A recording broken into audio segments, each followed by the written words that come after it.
It seems hard to believe that Ayrton Senna lost his life over 17 years ago. His influence on motorsport around the world continues to be felt today. On the Gold Coast, a special preview screening of the movie Senna by speedcafe.com attracted Australia's motorsport elite, including legendary driver Sir Jack Brabham and our greatest ever motorcycle racer, Mick Doohan.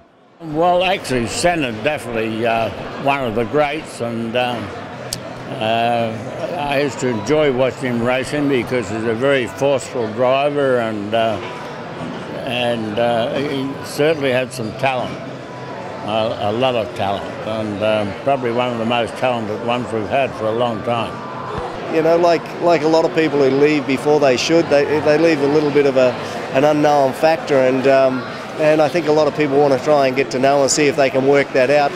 You know, he was a strange sort of fellow. I think he was misunderstood a little bit as well, just because he spoke English quite well, but being Portuguese and predominantly an English media set that runs with F1, a lot of people was always second guessing, what is he thinking, what is he thinking? But you know, at the end of the day, he was just a normal guy, and you know, again, you need to be passionate about racing, so if you love racing, you'll love this. Also in attendance were people who work closely with the Brazilian, including TeamVodafone racing boss Adrian Burgess. 100%. You know, you want the best every time you're in these situations. You probably didn't appreciate it when you were there working with him, how special he was, but even with this character, you still knew that he was one of the greats when he was still performing. So yeah, we're very privileged to have been able to work with him and be here this evening. So. The movie is a look at the man and not just as a racer. V8 champion Jamie Whincup was only a young boy when Senna raced, and the movie has provided him an opportunity to learn about one of the greatest drivers of all time.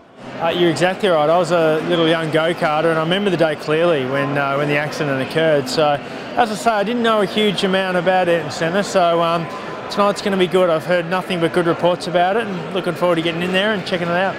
V8 Supercars CEO Martin Whitaker worked with Senna at McLaren and was the PR boss for the FIA on that fateful weekend at Imola in 1994. He says the movie is a must and not just for race fans. There are people who clearly don't know who Ayrton Senna was, but they certainly will know very, very quickly once they see this movie. But I think one of the things about this movie is it brings out just what an incredible driver he was. Senna the movie is in cinemas across the country from next Thursday.